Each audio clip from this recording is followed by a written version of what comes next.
우리들은 누구나 인생에서 이상을 추구하며 살아갑니다. 그 이상이라는 것을 요즘에는 꿈이나 어, 드림이나 또는 뭐 비전 이렇게도 표현을 하죠. 꿈이 없다고 말하는 사람도 기본적으로는 뭔가 좀 편하게 살고 또 잘 먹고 잘 살기를 원하기 때문에 그런 사람들에게는 대개는 일확천금을 꿈꾸는 것과 같은 그런 허황된 꿈이라도 꾸고 있는 것입니다. 이렇듯 세상 사람들이 말하는 꿈, 그들이 꿈꾸는 꿈이나 드림, 뭐 비전이라고 하는 것들은 대개는 우리들이 쉽게 생각하듯이 세상 사람들이 말하는 성공과 이렇게 연결이 되는 것이죠. 내 꿈이 실현되었을 때 단순히 그 꿈을 달성한 것에서 만족하는 것보다는 더 나아가서는 부와 명예도 이렇게 함께 추구하는 것이 바로 사람들의 공통된 생각일 것입니다. 오늘은 이렇게 꿈을 실현하는 것이 잘하는 것이냐 잘못하는 것이냐 뭐 그런 것을 말씀드리는 것은 아니고요. 우리들이 왜 이런 꿈을 꾸고 살아가는가, 왜 이렇게 꿈을 실현하기 위해서 노력을 하는가, 궁극적으로는 행복해지려고 한다는 것이죠. 사람은 뭔가 편안하고 행복하고 이렇게 그러한 모습을 꿈꾸며 살아가는데, 그러면 또 이렇게 행복을 꿈꾸는 것이 좋은가 아니면 나쁜가 이런 생각이 또 들게 마련이죠. 하지만 문제는 행복을 추구하는 것보다는 사실은 어떠한 행복을 추구하느냐 이것이 바로 문제라 생각합니다. 그런데 오늘 본문을 보시면 보통의 사람들이 대개 이렇게 꿈꾸는 행복 또 뭔가 이렇게 편안함 이런 것과는 전혀 거리가 먼 어떤 사람의 에, 이 시편 기자가 쓴 말씀을 볼 수 있습니다. 바로 아주 극심한 고난 가운데 있는 한 사람의 모습을 오늘 성경은 말씀하고 있는데, 그 사람의 모습을 보면 10절에 보니까 내 심장이 뛰고 내 기력이 쇠하여 내 눈의 빛도 나를 떠났나이다 하고 있습니다. 지금 심장이 거칠게 뛰고 있습니다. 그리고 내 기력이 다 쇠하여서 눈빛조차도 흐려진 이런 모습이죠. 달리 말하면 정말 죽음을 앞에 두고 침상에 누워있는 것과 같은 그러한 사람의 모습을 오늘 성경은 말씀하고 있습니다. 그러면 이 시편 기자는 왜 이렇게 어려운 상황에 놓여 있고 또 고난 가운데 있는가? 오늘 본문 1절부터 3절에 보시면 여호와여 주의 노하심으로 나를 책망하지 마시고 주의 분노하심으로 나를 징계하지 마소서. 주의 화살이 나를 찌르고 주의 손이 나를 심히 누르시나이다. 주의 진노로 말미암아 내 살에 성한 곳이 없사오며 나의 죄로 말미암아 내 뼈에 평안함이 없나이다. 여러분, 지금 주의 화살이라고 말씀하고 있는데 주의 화살이 무슨 의미입니까?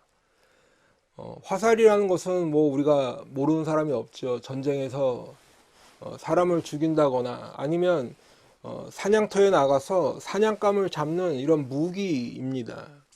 그런데 지금 주의 화살이 나를 찔렀다라고 표현하고 있지요. 그런데 이 주의 화살뿐만 아니라 지금 읽은 1절부터 3절 말씀해 보시면 주의 노하심이라든가 주의 분노하심 그리고 주의 손이 나를 누르시고 되어 있고 또 주의 진노라고 하는 이러한 표현들이 있습니다. 그런데 이 모든 것들을 주의 화살과 함께 다 묶어서 보면 한마디로 정의를 내리면 바로 하나님께서 내리시는 징계를 의미한다는 것입니다.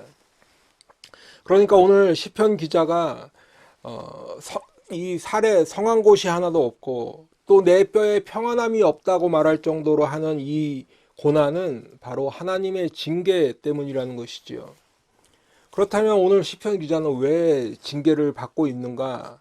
바로 나의 죄로 말미암아 내 뼈에 평안함이 없나이다 하고 있는 것입니다.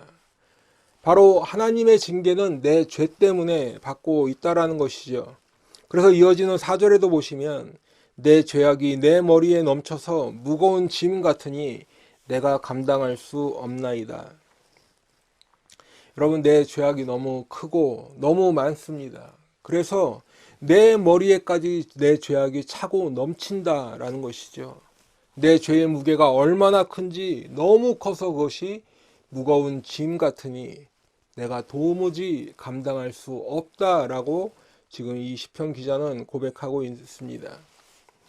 여러분, 그러면 우리가 여기서 한 두 가지 정도를 생각해 보길 원하는데요. 하나는 하나님의 징계가 나에게는 고난이라는 결과로 이렇게 지금 찾아오고 있죠. 하나님의 징계 때문에 내가 지금 고난을 당하고 어려움을 당한다. 하지만 모든 고난이 또 다 죄 때문만은 아니라는 것입니다. 이제 나머지 본문을 이제 쭉 오늘 본문을 보시면 다윗은 이러한 하나님의 징계 때문에 여러 가지 고난에 직면해 있습니다. 아주 큰 어려움을 당하고 있습니다. 육신의 병이 있고 마음의 어려움이 있고 가까운 사랑하는 사람 또 친구, 친척들이 다 떠나갔고 그리고 또 다윗을 싫어했던 사람들은 이때구나 싶어서 더욱더 그 괴롭힘의 강도를 높이고 있는 것입니다. 하지만 우리에게 있는 고난이 다 내 죄 때문만은 아니다. 또 다 하나님의 징계 때문만은 아니다라는 것이죠.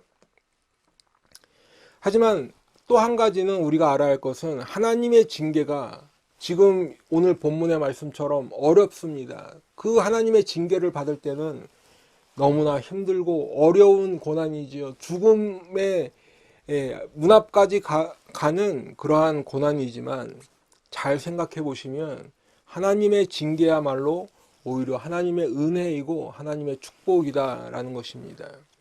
그러면 왜 이렇게 힘들게 당하는 하나님의 징계가 은혜이고 축복인가? 그것은 하나님께서 징계를 내리신다라는 것은 바로 우리들을 사랑하시기 때문에 징계를 하신다는 것을 꼭 기억하시기 바랍니다. 잠언 3장 11절로 12절 말씀해 보시면 내 아들아 여호와의 징계를 경히 여기지 말라. 그 꾸지람을 싫어하지 말라. 대저 여호와께서 그 사랑하시는 자를 징계하시기를 마치 아비가 그 기뻐하는 아들을 징계함 같이 하시느니라. 하나님께서 징계하시는데 사랑하는 자를 징계하신다라는 것이지요. 그런데 그것은 마치 아버지가 그 사랑하는 아들, 기뻐하는 아들을 징계하는 것입니다. 아버지가 아들을 징계할 때는 죽이려고 징계하는 것이 아니라 올바른 길로 돌아오게 하기 위해서 징계한다는 것이죠. 하나님의 징계가 이와 같다는 말씀입니다. 또 한 가지 이유는 하나님의 징계나 하나님의 심판은 모두가 다 죄에 대한 형벌을 의미하지요. 지금 하나님의 징계 때문에 고난을 받고 있는 것도 내 죄 때문에라고 지금 성경은 말씀하고 있고, 하나님의 심판을 받는 것은 물론 내 죄 때문에 받는 형벌인 것입니다. 하지만 하나님의 징계는 돌이킬 기회가 있다라는 것입니다. 하지만 하나님의 심판은 돌이킬 기회가 없다라는 차이점이 있죠. 하나님의 심판을 받는다면 그것은 최후의 판결이기 때문에 그때 받는 판결은 영원한 멸망의 형벌인 것입니다. 그렇기 때문에 돌이킬 기회가 주어지는 하나님의 징계는 바로 우리들에게는 축복이요 은혜가 되는 것입니다. 하나님의 징계는 징계 자체가 끝이 아니라 우리가 돌이킬 때 반드시 회복시켜 주시는 하나님의 은혜가 거기 있기 때문에 축복인 것입니다. 여러분, 하지만 아무리 그래도 하나님의 징계를 받고 있다라고 하면 고난 가운데 있다라는 것은 어렵고 힘든 것이지요. 우리가 하나님의 징계를 축복으로 알고 있다고 해도 고난의 그 시점에서는 힘든 것은 힘든 것입니다. 하지만 우리가 아무리 힘들어도 이러한 하나님의 징계를 잘 끝내야 할 것입니다. 이 고난을 믿음 안에서 우리가 이겨내고 겪어내야 하는데, 그렇다면 우리가 어떻게 이겨낼 수 있는가? 오늘 그 말씀을 함께 나누도록 하겠습니다.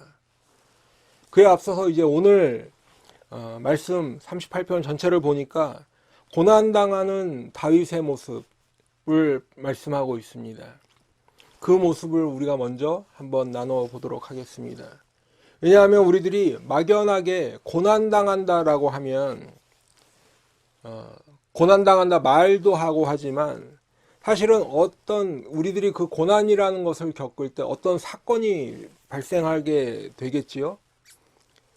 하지만 그 자체도 힘들지만 더 힘든 것이 있는데 바로 내 주변에 있는 사람들과 또 나를 감싸고 있는 어떠한 상황들이 나를 더 힘들게 하기 때문에 그렇습니다.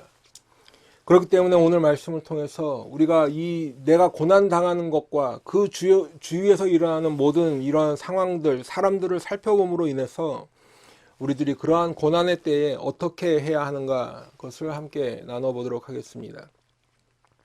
먼저 오늘 5절로 7절 말씀해 보시면 내 상처가 썩어 악취가 나오니 내가 우매한 까닭이로소이다. 내가 아프고 심히 구부러졌으며 종일토록 슬픔 중에 다니나이다. 내 허리에 열기가 가득하고 내 살에 성한 곳이 없나이다.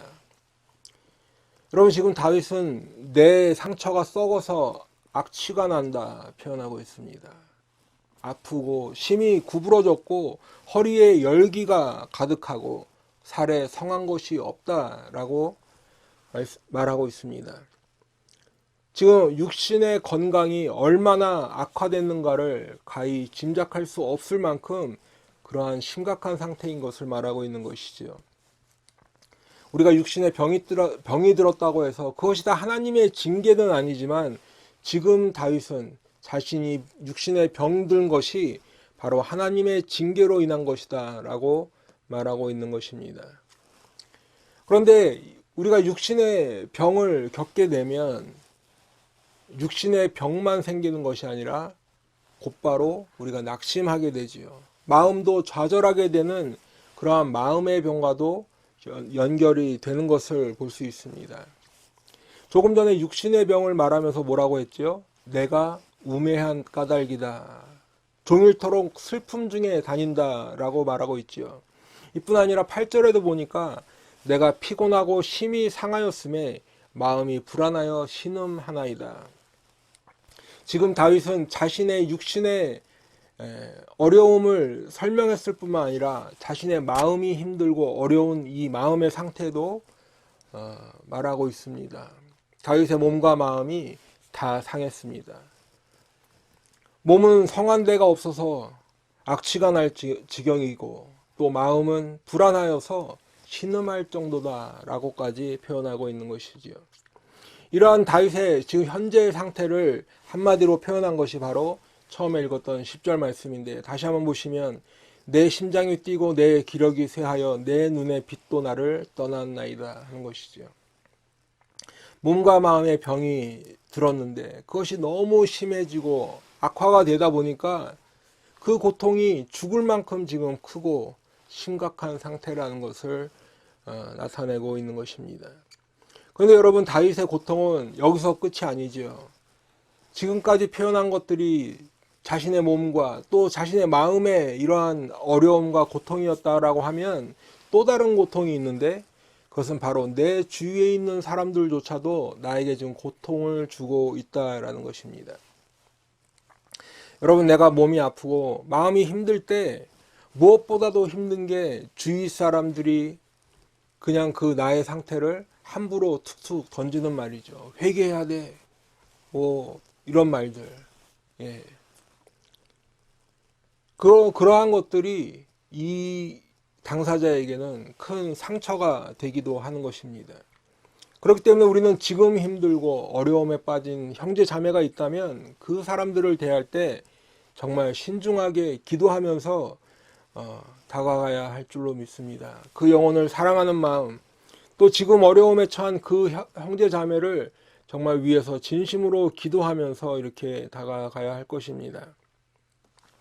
하지만 다윗의 주변에 있는 사람들은 그렇게 하지 않은 것 같아요. 11절에 보니까 내가 사랑하는 자와 내 친구들이 내 상처를 멀리하고 내 친척들도 멀리 섰나이다. 다윗이 아끼고 사랑하는 사람들이 있었겠죠. 주위에 친구들도 있었습니다. 그리고 친척들까지도 다윗을 지금 멀리하고 있는 것입니다. 다윗을 외면하고 떠났습니다. 여러분 어려울 때 함께하는 친구가 정말 좋은 친구라고 하는데 지금 다윗이 말하는 이 모든 사람들은 다윗이 어렵고 힘들 때 다 멀리하고 다 떠나갔습니다.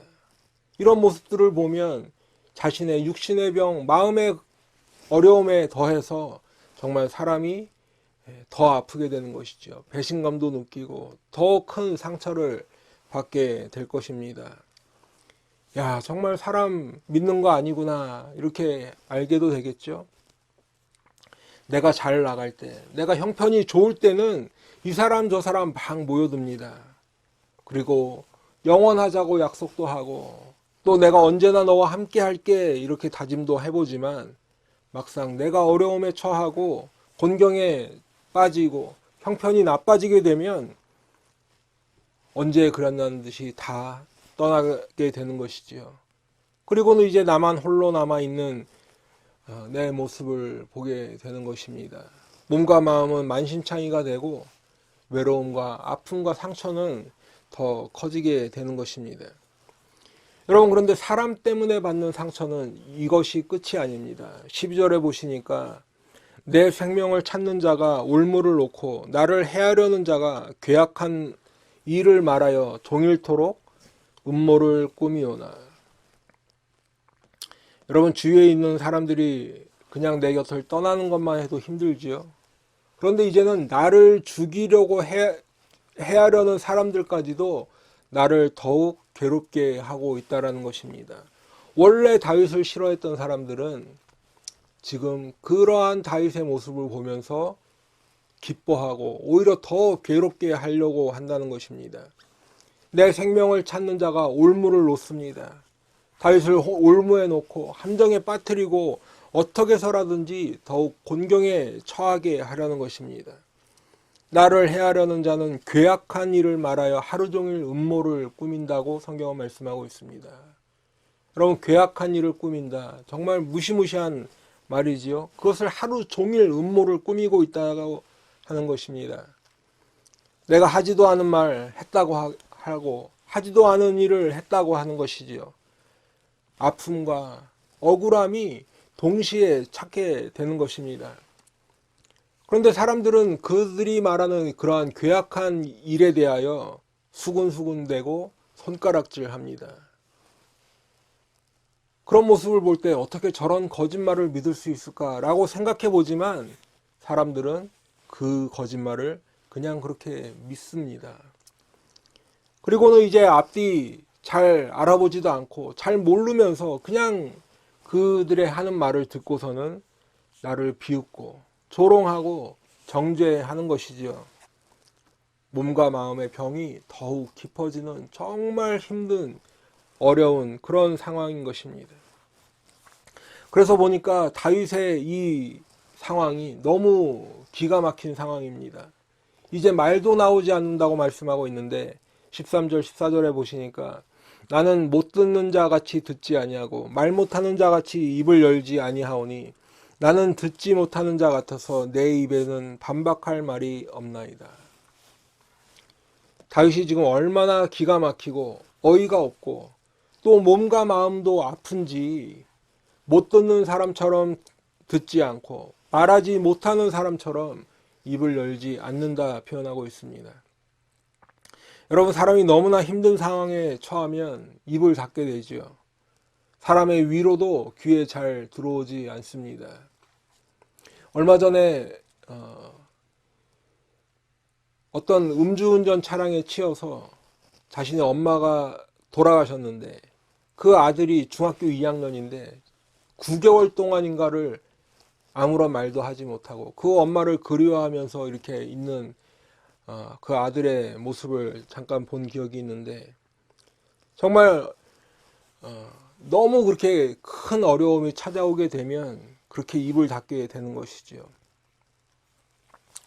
그리고 주위에서 하는 사람들의 위로조차도 잘 귀에 들리지 않게 됩니다. 그런데 하물며 내 생명을 찾는 자, 나를 해하려는 자들의 말은 오죽하겠습니까? 지금 다윗이 듣고 있어도 듣는 게 아닌 것입니다. 말도 하기 싫어서 입을 다물어 버렸다는 것이죠. 우리들이 상상도 못할 만큼의 이러한 고통을 다윗은 지금 받고 있다라는 것입니다. 그냥 좀 힘들고 좀 어렵고 피곤하고 이 정도가 아니라 죽을 만큼 힘들고 죽을 만큼 커다란 그러한 고난 가운데 있는 것입니다.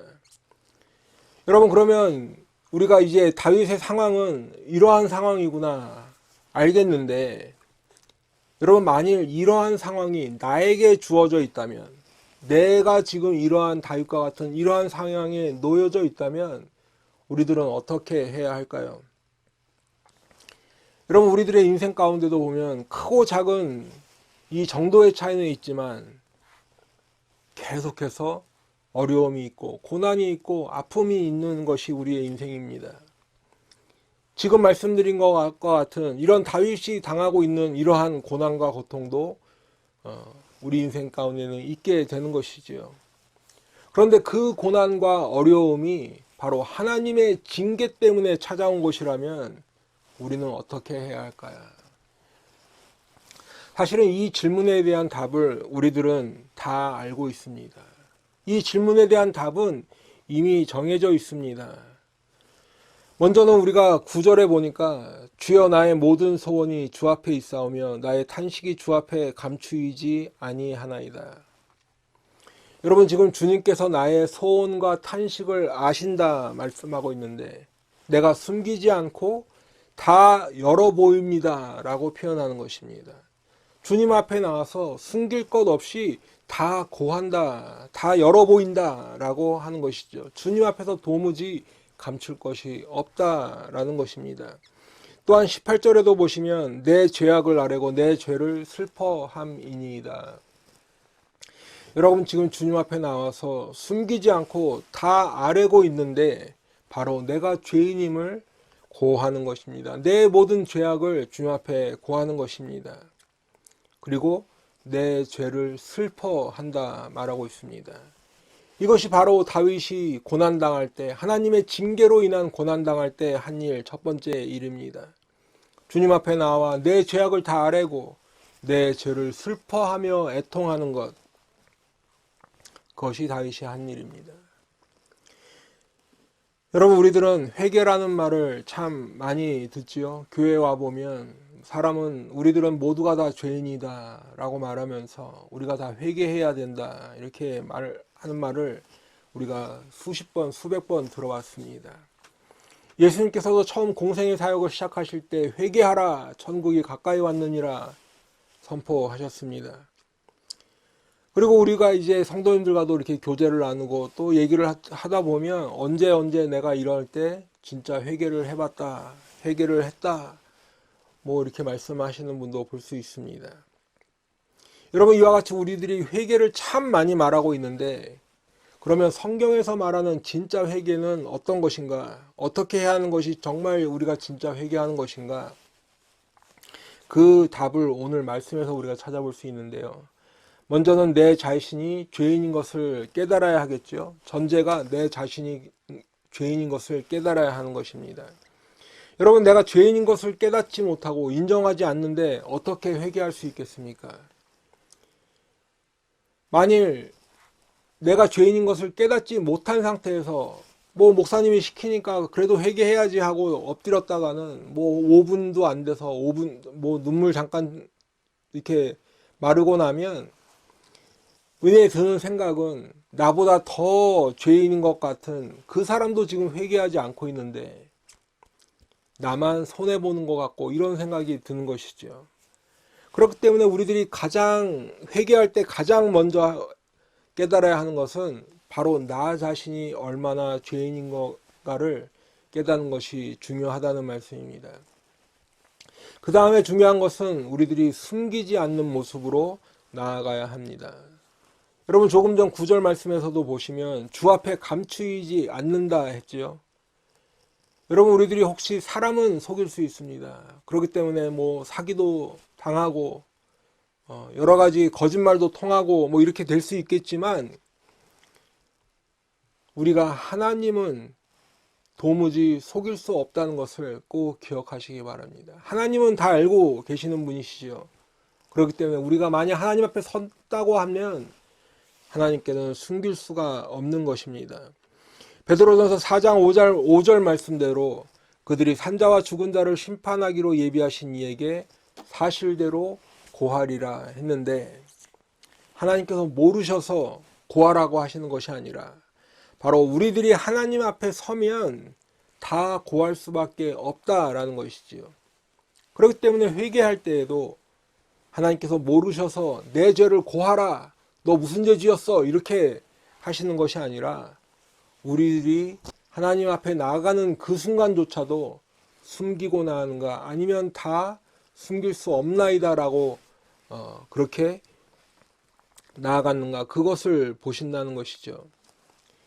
여러분, 우리가 요한일서 1장에 보시면 8절에서 보시면 죄가 없다고 말하는 자가 있고, 또 1장 9절에서 보시면 우리 죄를 자백하는 자에 대한 말씀이 있죠. 그런데 우리들이 하나님 앞에서 회개할 때에는 내 죄를 숨기지 않고 말해야 된다, 내 죄를 숨기지 않고 자백해야 된다고 성경은 말씀하고 있습니다. 10절에 보니까 만일 우리가 범죄하지 아니하였다 하면 하나님을 거짓말하는 이로 만드는 것이니 또한 그의 말씀이 우리 속에 있지 아니하리라. 하나님은 다 아시고 그렇기 때문에 우리에게 회개하라 하셨는데, 내가 하나님 앞에 서는 그 순간에서조차도 저는 범죄하지 아니하였습니다, 내 죄를 감추려고 하고 드러내지 않는다라고 하면 그것은 곧 하나님을 거짓말하는 자로 만드는 것밖에 더 되겠느냐 하는 말씀이죠. 왜 그런 일이 벌어지는가? 하나님의 말씀이 우리 속에 있지 않기 때문에 그렇게 거짓된 말, 거짓된 행동이 나오게 된다라는 것입니다. 그렇기 때문에 우리들은 우리들의 죄를 숨김없이 다 주님 앞에 아뢰야 하는 것입니다. 또 한 가지는 우리들이 회개할 때 우리들은 죄에 대한 애통함이 있어야 하는 것입니다. 조금 전 본문 18절에서 보시면 내 죄를 슬퍼함이니이다 라고 했는데, 우리들이 회개할 때 죄에 대한 애통이 있어야 한다는 말씀이죠. 여러분, 한번 생각해 보시기 바랍니다. 어떤 살인자가 사람을 죽이고 이제 잡혔습니다. 그런데 이 사람이 말로는 정말 죄송하다고 하고 울면서 잘못했다라고도 얘기하는데, 이 사람의 마음 속에는 내가 뭐 그렇게 잘못했나 하면서 또 그러한 상황이 되고 이렇게 뭐 되면 또 죽일 수도 있지, 만약에 이렇게 생각한다면 그 사람이 정말 반성하는 걸까요? 다시는 그러한 범죄를 안 한다고 볼 수 있을까요? 우리가 쉽게 알 수 있는 대목입니다. 우리들이 내 죄를 슬퍼하고 애통한다라는 것은 바로 회개할 때 내 과거의 그 죄를 미워한다라는 의미가 되겠지요. 그렇기 때문에 죄를 슬퍼하고 애통해야 하며 죄를 미워하는 사람은 이제 회개하고 난 후에라도 계속해서 그 죄와 싸우는 것입니다. 우리들의 습관 때문에, 우리들의 몸에 배어있는 이 악한 본성 때문에, 연약함 때문에 회개하고 난 후에라도 또 그 죄를 지을 우리들의 본성이지만, 하지만 이제는 그 죄를 내버려 두지 않고 그 죄를 슬퍼하고 애통하면서 계속해서 그 죄와 싸우는 것입니다. 그렇기 때문에 이렇게 죄를 슬퍼하고 애통하며 죄를 미워하며 죄와 싸우는 사람은 로마서 6장 말씀처럼, 그런즉 우리가 무슨 말을 하리요? 은혜를 더하게 하려고 죄에 거하겠느냐? 그럴 수 없느니라. 죄에 대하여 죽은 우리가 어찌 그 가운데 더 살리요? 라는 말씀처럼 우리들이 이제는 그 죄를 혹시 다시 범한다 하더라도 그 죄와 싸우고 그 죄를 슬퍼하고 애통해 하는 것입니다. 이제 조금도 숨기지 않고 주님 앞에 나아가서 내 죄를 다 자백하고 아뢰며 그 죄를 슬퍼하고 애통할 뿐만 아니라 죄를 미워하고 죄와 싸우며 멀리하는 사람이 진짜 회개한 사람일 텐데, 우리 주님은 그렇게 회개한 사람은 다 용서해 주시겠다고 약속하셨습니다. 그리고 십자가의 죄사함의 은혜를 내려주시는 것입니다. 그런데 오늘 다윗이 고난 가운데 있을 때, 하나님의 징계의 이 은혜 아래에 있을 때 그러한 회개를 했다라는 것이죠. 내 죄악이 내 머리에 넘쳐서 무거운 죄짐을 도무지 감당할 수 없을 만큼 그러한 다윗의 모습인데, 다윗은 주님 앞에 나왔습니다. 그리고 감추지 않고 가리지 않고 포장하지 않고 속이지 않고 자신의 죄악을 다 아뢰고 그 죄를 슬퍼하고 있는 것입니다. 두 번째로는 다윗이 고난 가운데 한 것은 주님을 바라는 것입니다. 여러분, 주님을 바란다. 우리가 많이 사용하는 말이죠. 찬양 중에도 간혹 나오는 표현들입니다. 주님을 바란다. 이것은 무슨 의미일까? 간단하게 말씀을 드리면 주님을 바란다는 것은 주님을 신뢰한다는 것이 깔려 있지요. 그리고 그분의 응답을 기다리는 것입니다. 여러분, 주님을 신뢰하고 주님의 응답을 기다리려면 뭐가 전제가 되어야 될까요? 바로 하나님의 말씀으로 채워져 있다는 것이 전제가 되겠죠. 그렇기 때문에 하나님을 신뢰할 수 있는 것입니다. 응답을 기다리려면 주님께 항상 기도하고 있다는 것이 전제가 되어야 된다는 것이죠. 말씀으로 채워지고 쉬지 않고 기도하는 사람이 바로 주님을 바라는 사람인 것입니다. 오늘 15절에 보시면 여호와여 내가 주를 바라사오니 내 주 하나님이 내게 응답하시리이다 말씀하고 있습니다. 하나님의 말씀으로 내 심령이 꽉 채워져 있기 때문에 하나님을 신뢰할 수 있는 것입니다. 쉬지 않고 기도하기 때문에 주님께서 응답해 주실 것을 믿음으로 기다리는 것이지요. 그것이 주님을 바라는 것입니다. 여러분, 다윗의 몸과 마음은 너무 힘이 들고 가까이 있던 사람들도 하나같이 다 떠나갔습니다. 다윗을 해하려고 하던 사람들은 더욱 다윗을 괴롭게 하고 있는데 16절에 보니까 그런 다윗의 모습을 보면서 기뻐한다라고 말씀하고 있습니다. 그리고는 자신들이 아주 잘난 줄 알고 교만한 모습을 보이지요. 다윗은 지금 넘어지게 되었고 항상 근심 가운데 있는데 그 사람들은 활발하며 강하고 부당하게 다윗을 미워하는 사람들이다. 그리고 그런 사람들이 많다라고 성경은 표현하고 있습니다. 더 나아가서는 20절에 보시니까 또 악으로 선을 대신하는 자들이 내가 선을 따른다는 것 때문에 나를 대적하나이다. 여러분, 다윗은 지금 하나님께 징계를 받아서 고난 가운데 있지만 회개하고 주님께 기도하며 나아가는 것은 바로 선하신 하나님께로 돌이키는 선이라는 것을 말씀을 드렸었죠. 하지만 악으로 선을 대신하는 사람들은 이렇게 궁극적인 선을 행하고 있는 다윗을 향해서 대적하고 있다. 성경은 말씀하고 있습니다. 미워하는 것이지요. 저것 봐라, 지금 다윗이 하나님 잘 믿는 것처럼 막 이렇게 살고 있었지만 결국은 저렇게 하나님의 징계받아서 저렇게 어려운 가운데 처하고 고난 가운데 있지 않냐? 몸과 마음이 다 죽게 생기지 않았냐? 오히려 조롱하고 미워하면서 그렇게 대적하고 있다라는 것입니다. 하지만 그럼에도 다윗은 그 사람들의 이러한 말들에 아랑곳하지 않고 어떻게 했는가? 세 번째로 보니까 다윗은 하나님의 구원하심을 간절히 구했습니다. 21절로 22절 말씀 보시면 여호와여 나를 버리지 마소서 나의 하나님이여 나를 멀리하지 마소서 속히 나를 도우소서 주 나의 구원이시여. 지금 다윗은 하나님께 구하고 있죠. 구원의 하나님, 주 나의 구원이시여, 그 하나님께 구하고 있는데 나를 버리지 마소서, 나를 멀리하지 마소서, 속히 나를 도우소서라고 하나님의 구원을 구하고 있습니다. 여러분, 우리들은 이러한 상황에 하나님께 나를 구원해 주실 것을 이렇게 간절히 구하고 계십니까? 여러분, 우리들이 회개하는 것 중요합니다. 아주 간절한 마음으로 내 죄를 애통해 하면서 우리가 회개해야 합니다. 동시에 우리들이 구해야 하는 것이 있는데 바로 나를 구원하소서라는 이 기도도 우리가 간절히 구해야 하는 것입니다. 여러분, 시편 51편 11절로 12절 말씀 보시면 나를 주 앞에서 쫓아내지 마시며 주의 성령을 내게서 거두지 마소서 주의 구원의 즐거움을 내게 회복시켜 주시고 장원하는 심령을 주사 나를 붙드소서. 여러분, 시편 51편은 다윗의 회개의 말씀이지요. 그런데 이 시편 51편에서 다윗은 지금 주 앞에서 쫓아내지 마소서라고 구하고 있습니다. 그런데 오늘 본문도 보니까 나를 버리지 마시고 멀리하지 마소서라고 구하고 있죠. 또한 오늘 나를 도우소서라고 구하고 있는데 나의 구원이시여 나를 도우소서라고 구하고 있는데, 다윗은 시편 51편에서는 보니까 주님의 구원의 즐거움을 회복시켜 달라고 간절히 구하고 있는 것입니다. 여러분, 그렇기 때문에 우리들은 시편 118편 25절 말씀처럼 여호와여 구하옵나니 이제 구원하소서라고 구해야 합니다. 여러분, 여기서 말씀하는 이제 구원하소서는 바로 히브리어로 우리가 다 잘 알고 있는 호산나라는 말씀입니다.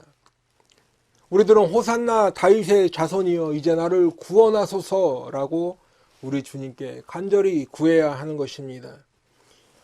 여러분, 베드로가 물 위로 걸어오시는 주님을 보면서 자신도 물 위로 걸어갔지만 이내 바람을 보고 두려운 마음에 물에 빠져 들어갔습니다. 그때 베드로는 주님을 향해서 주여 나를 구원하소서 간절히 구했죠. 그랬더니 우리 주님께서는 그 물에 빠져가는 그 베드로를 우리 주님은 건져 주셨습니다. 물에 빠진 베드로조차도 간절히 구할 때 우리 주님께서 구원해 주셨다, 건져 주셨다는 것을 꼭 기억하시기 바랍니다. 사랑하는 성도 여러분, 이제 말씀을 마치도록 하겠습니다. 오늘은 고난의 때에 우리는 어떻게 해야 할까라는 제목으로 은혜를 나누었습니다. 다윗은 지금 고난 가운데 있는데 성경은 그 이유가 하나님의 징계로 말미암는 고난이라고 말씀하고 있습니다. 그런데 여러분, 하나님의 징계도 축복인 이유는 바로 우리들에게 돌이킬 수 있는 기회를 주시는 것이 하나님의 징계이기 때문에 그렇다 말씀을 드렸죠. 하나님의 징계는 우리들에게 죄에 대한 경각심을 가져다 두고, 또한 하나님께 돌이키는 사람에게는 회복을 시켜주는 것이 바로 하나님의 징계인데, 사랑하는 아들에게 징계하는 것과 같은 그 징계인데, 오늘 다윗은 고난의 때에 하나님께로 돌이키며 주님께 간구하는 모습을 보였습니다. 먼저는 주님 앞에 나아가서 나의 모든 죄를 회개해야 한다고 말씀을 드렸죠. 회개할 때는 숨김없이 내 모습 그대로 나아가야 한다 말씀을 드렸습니다. 가리지 말고 포장하지 말고 있는 그대로 나아가야 합니다. 우리들이 반드시 기억해야 할 것은 우리들이 주님 앞에 나아갈 때 주님은 이미 다 알고 계신다라고 하는 사실입니다. 그렇기 때문에 회개할 때는 내 모든 죄를 자백하고 아뢰야 하는 것이죠. 기억이 다 나지 않으면 기억나게 해달라고 간구하면서 회개해야 합니다. 그렇게 내 모든 죄를 다 고하다 보면 너무 오래된 일이라 평상시에는 기억조차 가물가물했던 그 죄까지도 다 회개하다 보면 너무나도 말도 안 되는 죄를 지으며 살아온 내가 정말 죄인이로구나 깨닫게 되죠. 내 자신이 얼마나 큰 죄인인가를 깨닫게 되는 것입니다. 근데 그렇게 하다 보면 내 지은 죄, 내 이 육신의 연약함 때문에 이 죄인의 모습, 이러한 것들을 슬퍼하게 되는 것입니다. 죄를 애통해하며 죄를 슬퍼하게 되는 것이지요.